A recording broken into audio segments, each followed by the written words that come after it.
tingnan niyo po yung diskarte niya ha, kung paano niya ikakabit. Yung parang pinaka, I don't know kung anong term doon, pero tingnan niyo.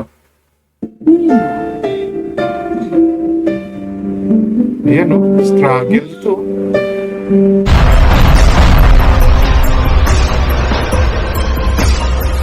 Isa sa talagang, kumbaga, pumukaw sa atensyon ng mga viewers ni Daddy Frankie na mga blinag niya no, doon sa lugar na pinuntahan nila ngayon, papuntang Surigao, ay itong kay Kuya Ombok, yung pinaka, kumbaga, nagkaroon ng atensyon. Pero yung iba meron din naman. Kaya lang, kumbaga, among those na nakatawag ng pansin talaga, ay itong kay Kuya Ombok.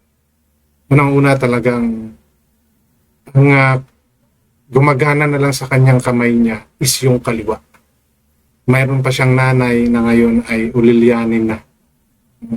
Na talagang isip bata na. And ang layo ng lugar nila from the kumbaga, cities or kapatagan is 3 hours by walking. Hindi pwede ang sasakyan. No, siguro mga motor, depende. Okay, siguro mga ganun lang, mga haban-haban. Alam niyo na yung mga pamprobinsyang mga mode of transport. Pero yung 4-wheel, I don't think kakayanin kasi yun yung nangyari kanila Daddy Frank. So, dahil sa maraming na-antig, no, maraming nakatawag ng pansin sa kay Kuya Ombok, ay ilan sa mga ni-request ng mga sponsors, viewers, ay yung balikan siya at bigyan talaga ng pagkain, ng grocery. No, kasi sa layo at sa parang isolated yung lugar no? Talagang yung pagkain ang primary na pangangailangan nila. At dito po sa video na to kung saan nagkaroon ng another episode sila Daddy Frankie, dito po makikita natin at mawi-witness po pa natin yung iba pang amazing, no, nakakagulat na ginagawa ni Kuya Ombok, no, para sa pamilya, sa nanay niya at sa sarili niya, no, at kung ano po yung kinakain niya. Kung bago pa lang po kayo sa aking channel, please don't forget to like, share, and subscribe na rin po and pakihit ng notification bell para maging aware kayo sa aking mga upcoming content. Any comment, suggestion, recommendation, leave it or comment section. Issue lang po tayo, walang personalan. At lagi po kayo mag-fact check para hindi po kayo pagsabihang fake news. Okay? So, ito na. No? Medyo siguro baka mapahaba po yung aking gagawin reaction sa video na to ni Daddy Frankie. Kasi po talagang nung pinapanood ko pa lang po ito, na-amaze na ako sa talagang paano nagagawa ni Kuya Ombok yung mga ginagawa niyang yun. No? Then, of course, yung sakripisyo nila Daddy Frankie, no? To walk 3 hours, papunta pa lang, no? Wala pa yung pabalik. Just to help him, no? Mabigyan ng kahit konting alwan ng buhay. Di ba? So, ganun po yung sakripisyong dinadanas ni Daddy Frankie at ng team niya para lang po matulungan yung mga kababayan natin. Talagang in needs of help, no? Nakita naman natin dito sa karamihan ng mga tinulungan ni Daddy Frankie, these are the people na talagang, kumbaga, hindi nakaranas, no? Ng maginhawang buhay. Dahil all their life, nakatali na sila sa ganong karamdaman, plus yung the way of living pa nila. So kung may mga katulad ni Daddy Frankie, no, na magpupursige, na puntahan sila, no, yun po ay napakalaking bagay na sa Of course, may mga magko-question pa rin dyan. Ginagawa nila yan kasi kumikita naman sila. Wala na tayong magagawa doon. Ang mahalaga, di ba, is yung tulong, no, na ibinibigay ni Daddy Frankie sa mga katulad nila. Okay, so ito po, allow me to share the portion of the video ni Daddy Frankie na kung saan bumalik nga po sila kanila Kuya Ombok. Gabi ng ating mga kababayan, yung sitwasyon, kalagayan ni Kuya Ombok at ang kanyang ina. Yung mag-ina na dalawa na lang silang namumuhay dito sa gitna ng kabundukan ay maraming naawa sa ating mga kababayan. So ito na mga kababayan, ito po yung first mission namin today. Gaya na ating sinabi, sila yung mission namin dahil buong team ay talagang naawa sa sitwasyon kalagayan ng dinadanas na hirap ni Kuya Umbot. Kaya kung mapapansin niyo mga kababayan, nagdala kami ng bigas, tinapay, itlog, at kung ano-ano pa, tinapa. So talagang yung primary needs, no, ng mga taong katulad nila Kuya Umbok na nasa, mantakin mo, kalagitnaan pa ng gubat nakatira. Hmm. May mga kapitbahay naman sila kasi may mga dadaanan din naman silang mga bahay pero ang layo ng mga pagitan. No? And it seems talagang sila, Kuya Umbok, kumaga, sila lang dalawa ng nanay niya na may karamdaman din ang nasa bahay. At doon nga sa unang episode nito, no, halos lahat talaga humanga. No? Hindi lang si Daddy Frankie, lahat ng nakapanood humanga sa determinations at patience ni Kuya Umbok, no, para lumaban sa hamon ng buhay at gawing mag-isa, no, yung mga bagay na ginagawa ng ordinaryong tao, no, yung alagaan yung kanyang nanay, magtrabaho para sa kanyang nanay, magtrabaho para may kainin sila, no. Ang matindi po kasi dito yung labor force na ginagamit niya, no? Kasi hindi naman hindi naman siya ganun ka equip, yung body niya kulang-kulang no? Pero nagagawa niya. Kaya hindi mayalis na yung buong team, no? Hindi kung yung tayong mga viewers nga, 'di ba, na pinapanood lang natin na antig tayo sa kalagayan ni Kuya Umbok, paano pa sila na mga talagang nanduro o naging saksi, no? Sa kung ano yung naging sitwasyon ni Kuya Umbok at saka ng nanay. So yung maawa at gawin itong sakripisyo na to for 3 hours, no, para sa kanila baliwala yun. So kung ano yung naramdaman ng mga audience, naramdaman din nila, especially sa comment section. So ang request, itong bigas, yung mga common, dilata, sardinas, noodles, no, which is ito yung mga pangangailangan ng mga taong katulad nila Kuya Umbok na nasa ganung lugar at nasa sitwasyon niya, no? Nasa sitwasyon. Nakaka-amaze talaga na makita yung katulad ni Kuya Umbok, no? Kaya yung ginagawang ito ng Team Daddy Frankie, talagang napakalaking bagay ito para kay Kuya Umbok, no, at sa nanay niya. Pero mga kababayan, kaibahan nga lang po, unlike sa Maynila na talagang may magaganda or malalaking grocery, pero dito medyo malayo. Hindi na kami nakapunta sa city dahil talagang malayo dito. Pero so, based dyan sa kinukwento ni Daddy Frankie, talagang napakaano, no? Layo, no? I mean, talagang probinsya. Isolated yung lugar, no? Para hindi talaga sila makabili ng mas needed na pagkain. Kasi ultimo yung may mga kape dyan, iba yung pagkakapak.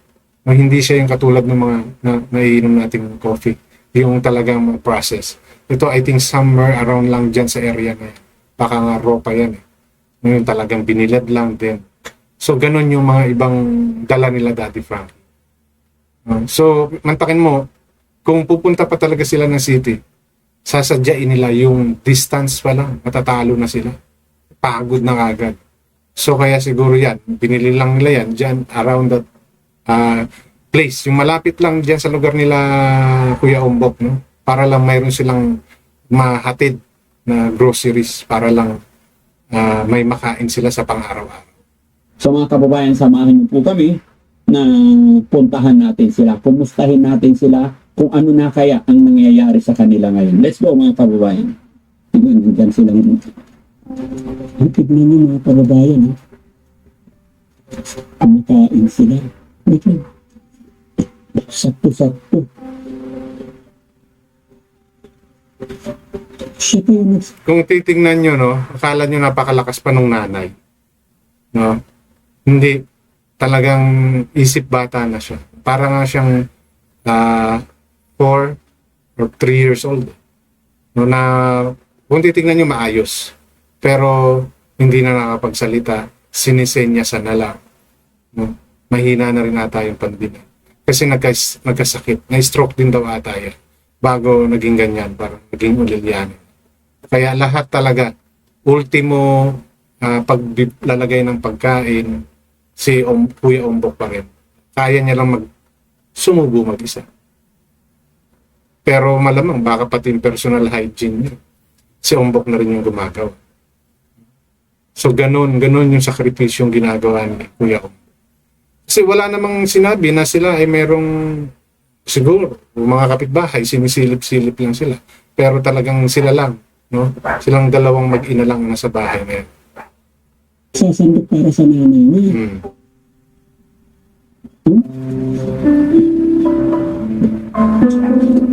Sa awa naman yung sitwasyon. Tingnan nyo, yung kamay niya, nakaalalay doon sa kaliwa niyang kamay na gumagana. So, inaalalayan niya pa rin. No, yung kanang kamay, kaliwang kamay niya na lang yung talagang able to move around or to hold everything, pero may alalay pa rin yung kanang kamay niya. Parang yun pa rin yung, parang pang-control niya yung kanang kamay niya. Talaga nila mga kababayan.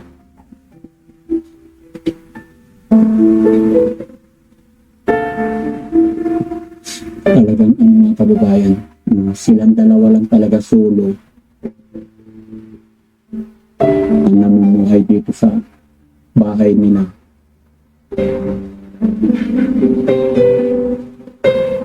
Medyo mga kababayan, nakikita ko kasi ulyanin na tong nanay, tapos stroke yung bunganga.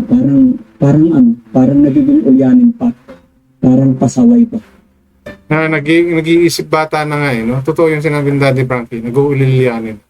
Kasi kung hindi, kahit pa paano, nakakatulong pa siya kay Kuya Ombok, pero wala totally. No? Yan lang.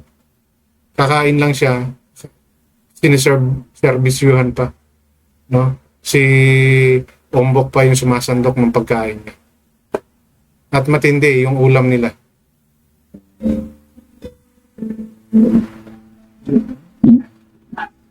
Yo, maayong paniyog to, Kuya Ombot. Anong laos? Tuloy. Salamat. Ang sa'y sudan na to. Tuyo mantika. Wa sudan? Mantakin mo, no? Yan yung ulam nila. Toyo at mantika. Pinagmimix. Yun na yun. Lasang adobo na. So, naranas ko rin yan before. Pero hanggang ngayon pala may mga katulad pa rin lang. Ganyan yung ino. Kung magtataka ka, bakit binigyan na sila ni Daddy Frankie ng 10K no, nung unang punta nila, pero bakit yan pa rin yung ulam nila? Kasi lingguhan pala no, yung labas nila dyan. Hindi sila yung tipong araw-araw. Kasi nga, ang layo, mantakin mo sila Daddy Frankie, 3 hours yung biyahe. Ang lakad. So, kaya ganun yung ginagawa nila. So, kaya ngayon, tiis-tiis muna sila sa toyo mantika. Dahil kapag lumuwas sila, saka pa lang sila bibili ng gagamitin nila dyan sa bahay nila. So, ganun kahirap yung dinadanas ni Kuya Ombok. And yung mag-iigib pa siya, kukuha siya ng, yung mga gawaing bahay, kanya pa rin po. At dito po, no, sa video na to, ni Daddy Frankie, pinakita niya, o sinamahan siya ni Daddy Frankie, kung paano siya kukuha ng mga panggatong, pangsibak na kahoy, para sa kanyang gagamitin nila. No? Gagamitin nila dyan sa bahay nila ngayon. So ito po yung portion na yun. No? So ito na po no, yung portion no, na sasamahan ni Daddy Frankie. Yung routine niya naman no, sa pangunguha ng kahoy, paano niya ikinakabit yung parang pinakasoga ng kalabaw. Napakabait din ng kalabaw. No, natutuwa ako sa kalabaw at amaze ako kung paano niya na-train yung kalabaw sa yung mga hila-hila lang, no? Mga pagpapatunog niya lang ng bibig niya, napapasunod niya yung kalabaw, no? Nakakatuwa lang makita, no? Na despite of her situation, talagang lumalaban si Kuya Ombok, no? At ayaw niya pang magpatulong.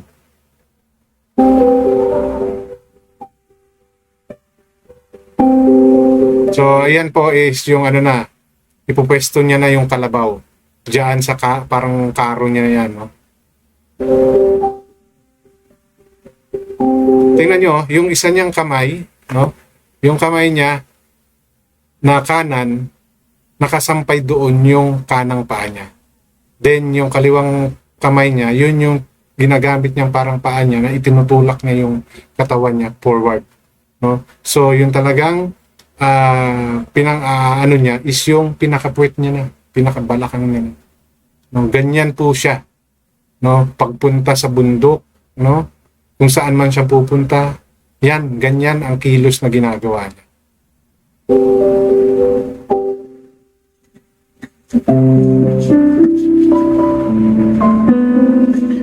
So yan, pupuntahan niya yung kalabaw.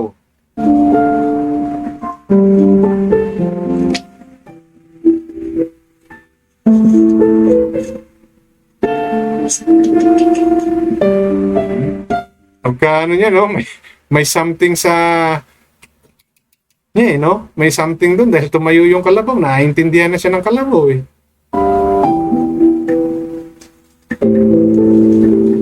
Dito ako amazed, eh. Doon sa paano niya natitrain yung kalabaw, eh. Tinali niya po sa bewang niya.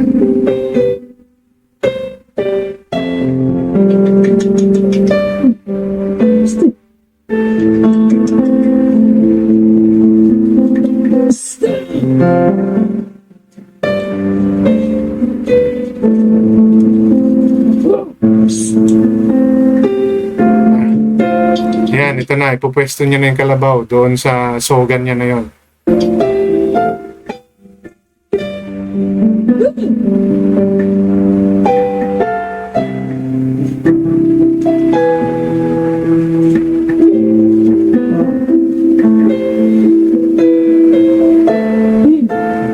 Tignan niyo po yung diskarte niya, ha, kung paano niya ikakabit. Yung parang I don't know kung anong term doon, pero tignan niyo.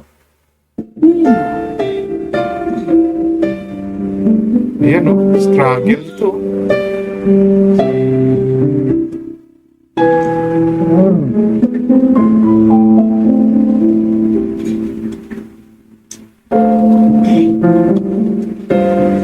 Tingnan niyo yung nakakalabaw, nakayuko lang, eh.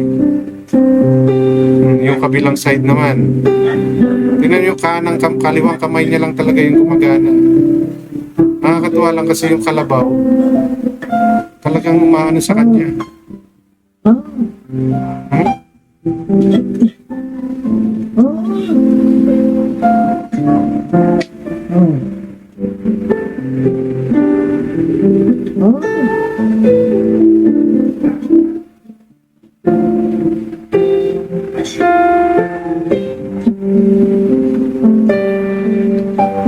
So yan po, no? Pagkakabit pa lang po yan nung parang pinaka panghila niya sa kalabaw niya. So panoorin niyo pa po yung ibang nasa video ni Daddy Frankie na yan. Doon niyo po makikita kung paano pa yung ibang struggle na dinadanas ni Kuya Ombok, no? Para lang magawa niya yung mga ganyang task, no, na ginagawa ng isang normal na tao. No, it takes time, effort, at saka diskarte. No? Yun po yung naging moving factor ni Kuya Ombok para gawin yung mga bagay na yan. And kung mapapanood nyo po yung video na yan ni Daddy Frankie, talagang si Daddy Frankie na yung nag-o-offer ng tulungan siya, pero tumatanggi siya. No? Dahil siguro alam niya na pansamantala lang yung bibigay na tulong nila Daddy Frankie. So, kaya mas minamabuti niya, nagawin niya na lang. Dahil sanay na rin naman siya. Diba? Yun na yung naging buhay niya. Pero sa mga katulad natin, na ngayon lang nakita yan, yung struggle. No? Grabe. Ako talagang bilib na ako kay Kuya. Kaya nga among those na i-vlog ni Daddy Frankie, dito kay Kuya Ombok ako na talagang na-amaze. No? So sana, no? Bukod dyan sa supportang binigay na yan ng nila Daddy Frankie at ng mga sponsor, sana, no, mabigyan talaga siya ng long-term na tulong, no, kahit man lang yung groceries every week may magdadala talaga para sa kanila. No, hindi para konsintihin si Kuya Ombok, no, para lang malesen yung hirap na dinadanas niya. Kasi kita niyo yung katawan niya, sabi nga ni Daddy Frankie, nakakatusok na yung buto niya sa balikat, eh. No, dahil wala namang sustansya yung kinakain niya, tapos puro labor labor work yung ginagawa niya, hindi lang bastang labor work, no? Yung sitwasyon niya nga, parang labor work na yun, What more pag magagawa pa siya ng mga gawaing talagang mabibigat, no? So, kung gusto niyo pa pong maunawaan yung kwento ni Kuya Umbok, panoorin niyo po yung mga content ng Daddy Frankie about him. So, this is po yung second episode niya na to. No, sa first episode po, ma-amaze din kayo. So, doon po, sa hindi pa nakakasubaybay, no, sa mga content ni Daddy Frankie, please, watch it. No? And wag niyo na rin pong kalimutang panoorin yung kay Tekram at saka yung kay Pony. Okay, so hanggang dito na lamang po at maraming salamat.